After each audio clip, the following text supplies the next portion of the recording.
On a Tuesday afternoon, a letter from Vietnam showed up at The Tonight Show. It was written by hand, had smudges on the sides, and had been folded 3 times. By Thursday night, the most-watched show in the U.S. would be cut off in the middle of its broadcast. People would hold that letter in their hands. He would do something no one saw coming for the first time in 23 years as a show. He would break all the rules of late-night TV. The country will always remember it. How did we get here? It was November 1971. Things were going really well for The Tonight Show. Every night, 15 million Americans tuned in to see Johnny Carson give his speech, talk to famous people, and make everyone laugh before bed. Going to the show was a habit and a safe place where nothing too heavy ever fell. Carson was great at knowing when to act and how to do it. Shot the man who could make Richard Nixon feel better and Bob Hope laugh. There was something different about this Thursday, though. It started out like any other show. The NBC Peacock sign went away. The curtain came apart. The theme was played by Doc Severinsen and the band. The voice of Ed McMahon could be heard all over the room. The Tonight Show with Johnny Carson from Hollywood. The crowd exploded. He walked out in a well-tailored suit, waved, and then sat down behind the counter. The one-man show started.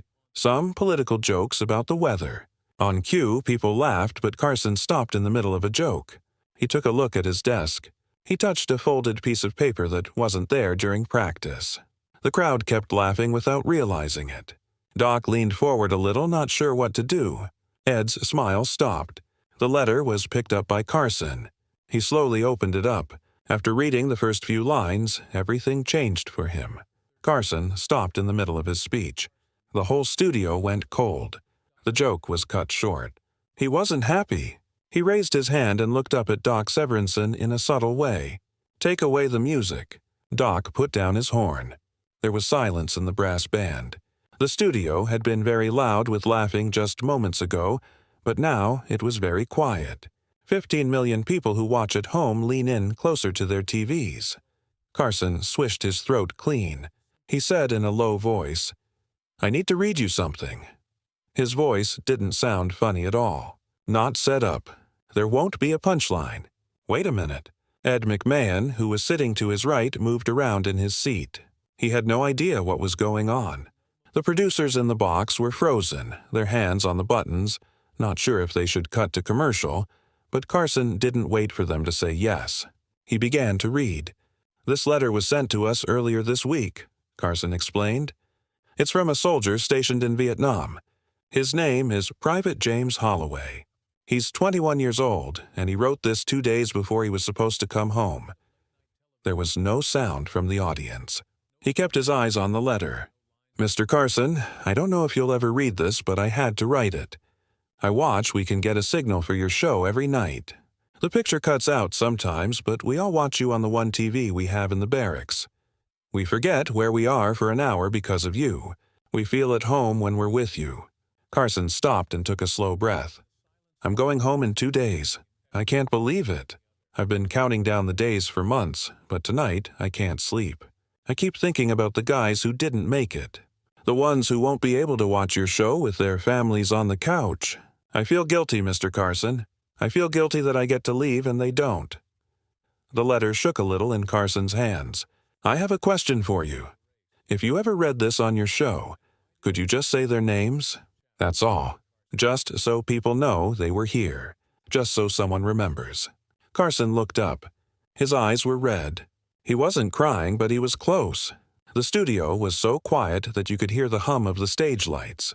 Then, without saying a word, Carson reached into his jacket pocket and pulled out a second piece of paper. It was a list of 12 names that had been written by hand. He set the letter down and held the names in front of him. He looked straight into the camera, not at the people in the studio, not at Ed. Carson spoke in a steady, honest voice. "Private Holloway sent me the names of his 12 friends who didn't make it home." And then he paused and took a breath. "He asked me to read them, so I'm going to," he said. "Corporal Daniel Reeves, age 22, from Ohio. Silence. Private First Class Marcus Green, age 19, from Georgia." More silence. The camera stayed on Carson's face the whole time. There were no cutaways or reaction shots, just him and the names. Sergeant William Torres, age 24, from Texas. Carson read each name slowly and deliberately. He didn't rush. He gave each name room to breathe, to exist, and to be heard. The audience didn't move. Some people were crying, and Doc Severinsen had his head bowed. Ed McMahon wiped his eyes with the back of his hand. When Carson finished writing the last name, he put the paper down on his desk and stared at it for a long time. Then he looked back at the camera and said, "Private hallway. Thank you for your service, for writing, and for making sure these men are not forgotten if you're reading this." He carefully folded the list and put it in his jacket pocket over his heart. Behind the scenes, he did something that the boss would never have let him do. He got up from his desk. Ed's eyes got really big. The people who made it in the booth started yelling into their headsets, but Carson didn't pay attention to any of it. He left the stage by walking past his desk and the chairs for guests. He went right into the studio crowd.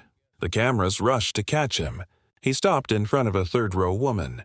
In her middle years, she was quietly crying. He got on his knees in front of her. It was a soft question. "What's your name?" "Margaret," she asked in a whisper. "Do you have someone over there?" "Yes, my son is in Dong," she said. Carson reached out and took her hand. He promised to come home, not as a joke or a bit, but as a promise he had no right to make but did anyway. He said, "You are going to, and he is going to come home. Hold him, and he'll know how much you love him," Margaret said in tears. Carson stayed on his knees and held her hand while the cameras caught the whole thing. No one in the crowd was cheering. They watched something happen in silence because it was too raw for praise. When the time was up, Carson got up. He went back to the stage. He went to his desk and sat down. He saw Ed. Ed was barely able to stay together. He was given a small nod by Carson. He took another look at the camera. He said in a low voice, "We'll be right back." There was no one in the room when the show ended for commercials. But this was the part that no one at home or in the studio saw coming. Carson didn't make jokes like he usually does when the show came back from break. He didn't invite a famous person. He did something never done before instead. The red rotary phone on his desk was only there as a prop, but he picked it up and called the number. On the air live. People in the room were stunned into silence as the phone rang 3 times. Then someone spoke up. Through a military phone line halfway around the world, it sounds small and far away. It was Carson who asked, "Hello, is this Private James Holloway?" There was a pause. There was static. And then he said, "Yes, sir. This is Holloway." The studio erupted in gasps of shock, not praise. That night was the first time Carson had ever smiled. Johnny Carson. This is Johnny Carson calling you live from The Tonight Show. Millions of people heard the names of your friends tonight, and they will not be forgotten. Holloway's voice broke on the other end of the line. "Thank you, sir." "Thank you so much."